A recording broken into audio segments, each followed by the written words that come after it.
गुरु ब्रह्मा गुरुर्विष्णु गुरुर्देवो महेश्वर गुरु साक्षात् परब्रह्म तस्मै श्री गुरुवे नमः। ओम भवताप प्रणाशिन्ने आनंद घनमूर्ते ज्ञान भक्ति प्रदायिने मातस्तुभ्यं नमो नमः। जय मां एवरीवन।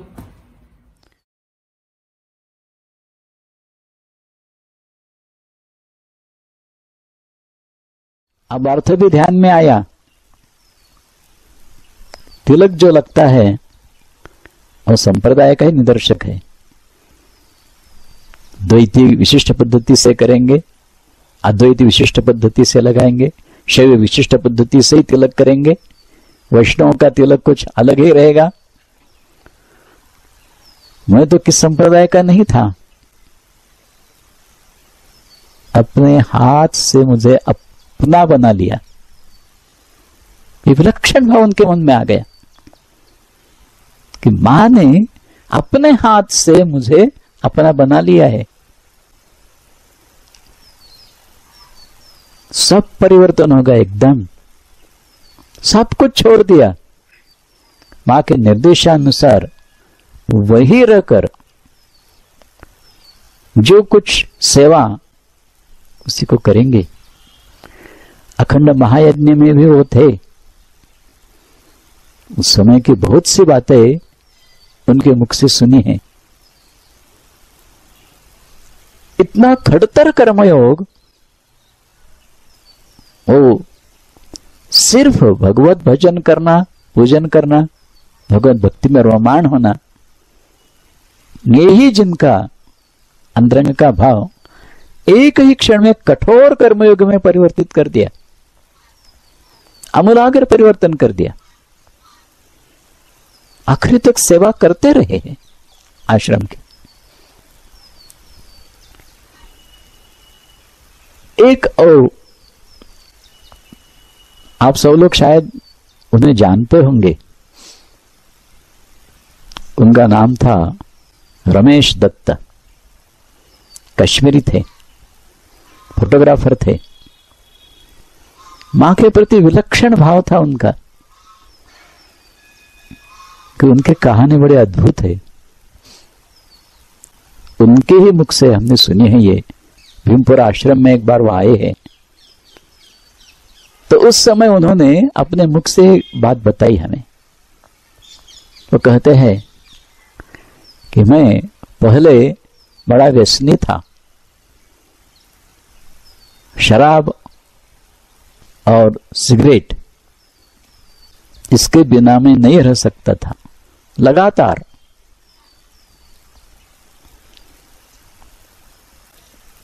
एक बार ऐसा ही मैं एक बार में बैठा था, शराब की बोतल थी, पी रहा था।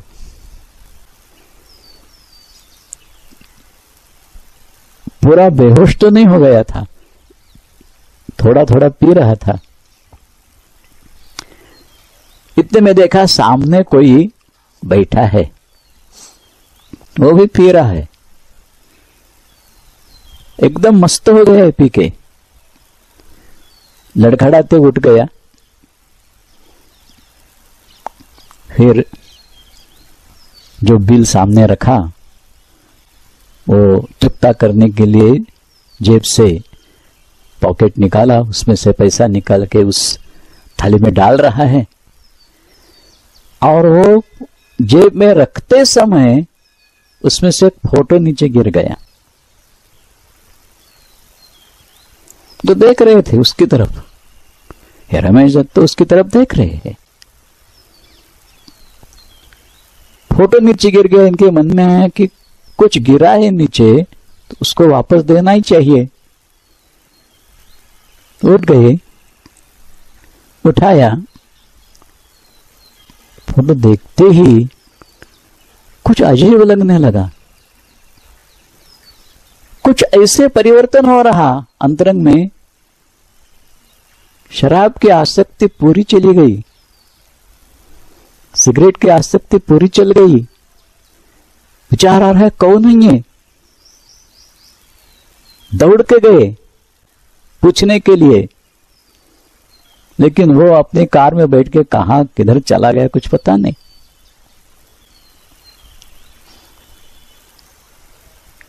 उसके पास भी फोटो कहां से आया कैसे आया कुछ पता नहीं। फिर उन्होंने फोटो अनेकों को दिखाना प्रारंभ कर दिया, कौन है ये, कौन है ये, कौन है।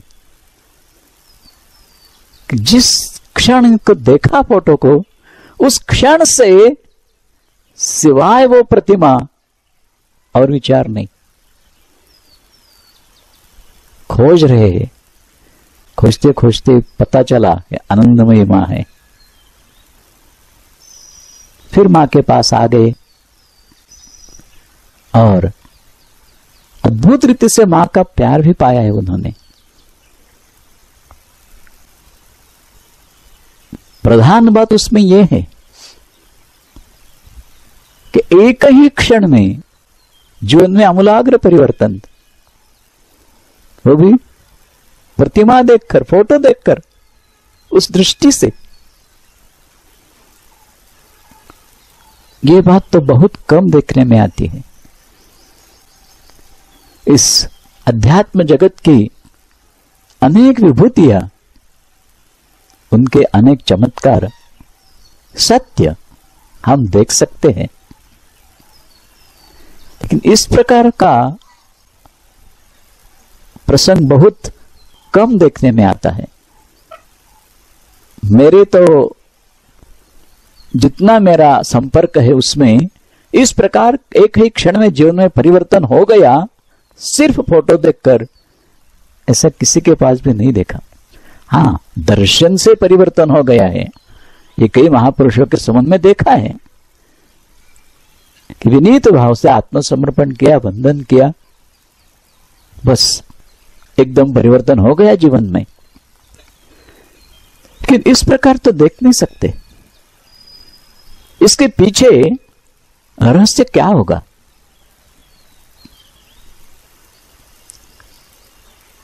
एक ही हो सकता है, ये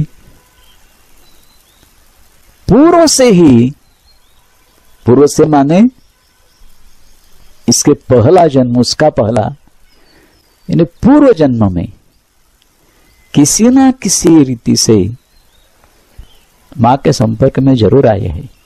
हाँ, उस समय यही शरीर था ऐसा तो नहीं हो सकता,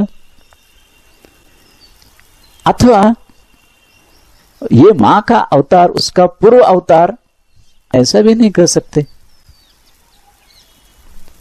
लेकिन जो महेश योगी की उक्ति के उसके अनुसार मां की शक्ति ही सबके द्वारा कार्य कर, इस महाशक्ति के द्वारा उनका कुछ कार्य हुआ है परिवर्तन का।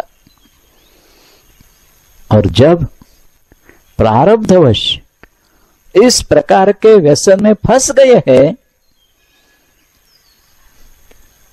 तो वहां से उसे खींचने का काम मां ही करती है। तुलसीदास जी की उक्ति मुझे यहां याद आती है। तुलसीदास कहते हैं, खेलत बालक व्याल संग। छोटा बच्चा है, कुछ जानता नहीं है, एक सांप इधर उधर कर रहा है, बड़ा आकर्षित हो गया सांप की तरफ। ये बच्चा बड़ा अच्छा देखने में है, हाथ से उसे पकड़ना चाहता है, पकड़ लेता है और खेलने लगता है उसके साथ। खेलत बालक व्याल संग। उसी प्रकार मेलत पावक हाथ, अग्नि देखता है, बड़ा उत्तेजित हो गया है, कितना अच्छा है, हाथ में पकड़ने की कोशिश कर रहा है। तो खेलत बालक व्याल संग, मेलत पावक हाथ। आगे कहते हैं, तुलसी शिशु मातु पितुसो। ये बालक किस प्रकार कर रहा है माता पिता पास में ही हैं, वो क्या करते हैं? तुलसी शिशु मातु पितु सो राखत सिय रघुनाथ।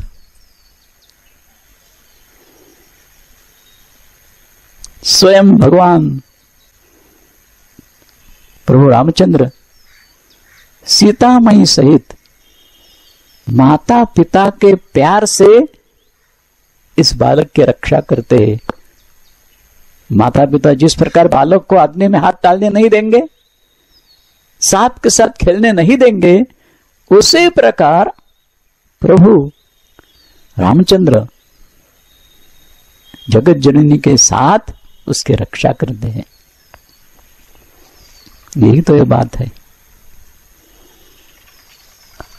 हम ऐसे दुराचारी ही है,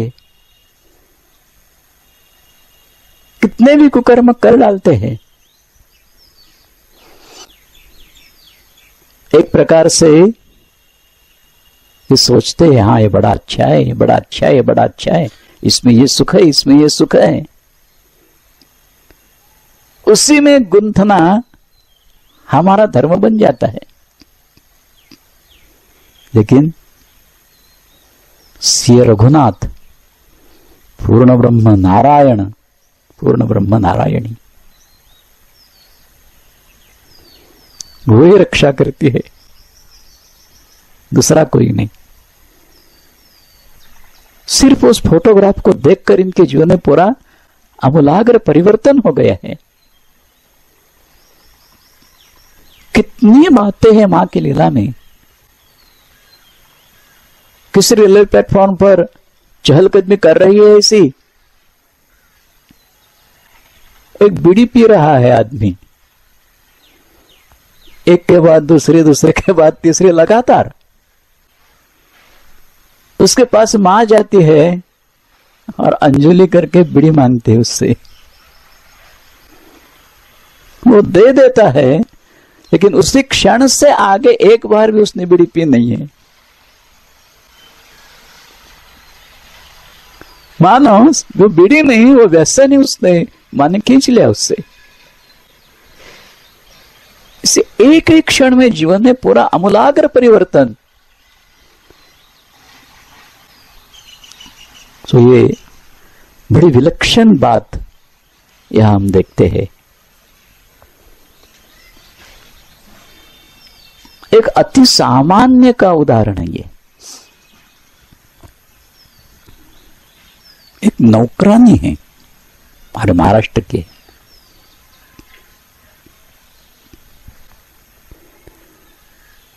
छोटा बच्चा है उसका, बड़ा शरारती है।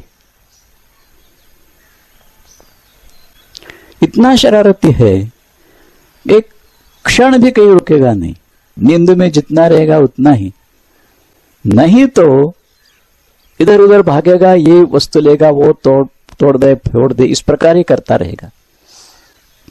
इसलिए बेचारे को कहीं काम धंधा करने का अवसर नहीं मिलता था।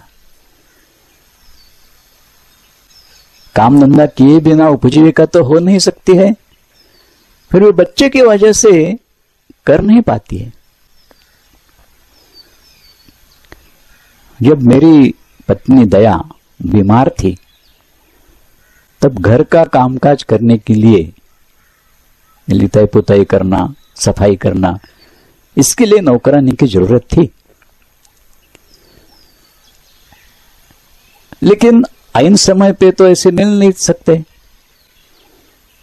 ढूंढते थे, पता चलता था कि वो पहले से कहीं व्यस्त है, कोई खाली नहीं काम करने के लिए।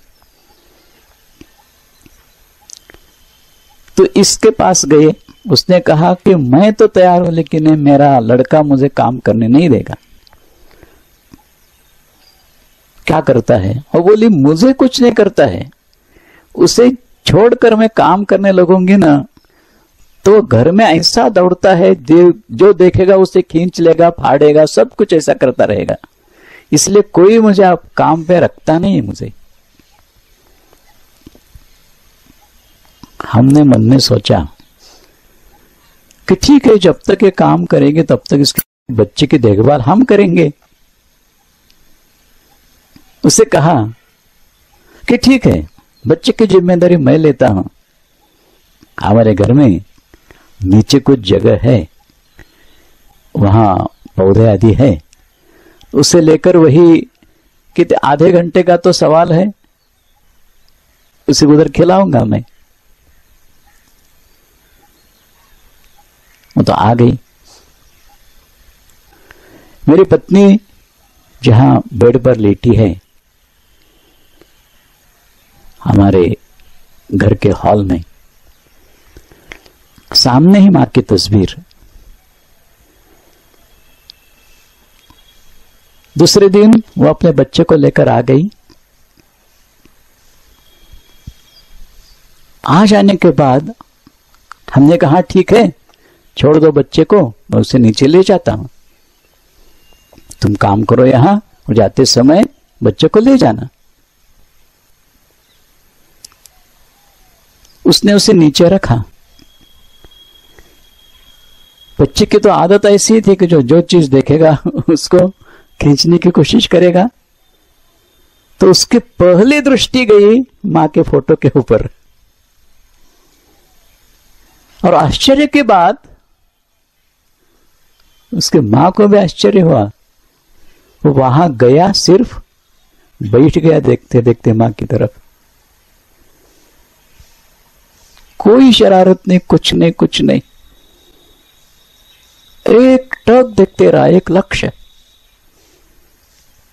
उसे हाथ ले जाना पड़ा उसके मां को, उठने के लिए राजी नहीं था। जैसे दूसरे दिन वो आते काम के लिए, तो गेट से ही वो दौड़ के आके उधर जाके बैठता था। और उसके मां ने बताया कि कैसा है ये, कल से देखती हूं वो कुछ शरारत नहीं करता, कुछ नहीं, चुपचाप बैठता है। जो मैं कहता हूं ना, एक ही क्षण में आमूलाग्र परिवर्तन। सिर्फ ये फोटो देख के मां का, वो काम वाले अभी भी है, अब तो बहुत बड़ा हो गया उसका बच्चा, वो भी बड़ी हो गई है। किसको मिलना है अगर उनसे तो मिला सकूंगा मैं उन्हें। वो बता देगी कि इस प्रकार सिर्फ मां का फोटो देख के ही क्यों ऐसा हो सकता है। सिर्फ अहेतु की कृपा, कुछ कारण नहीं बता सकते। इतना आमूलाग्र परिवर्तन, अहेतु की कृपा, बाकी कुछ नहीं। ओम भवताप प्रणाशिने आनंद घनमूर्ते ज्ञान भक्ति प्रदायिने मातस्तुभ्यम नमो नमः। जय मां। So now again next time we will meet. Jai Maa.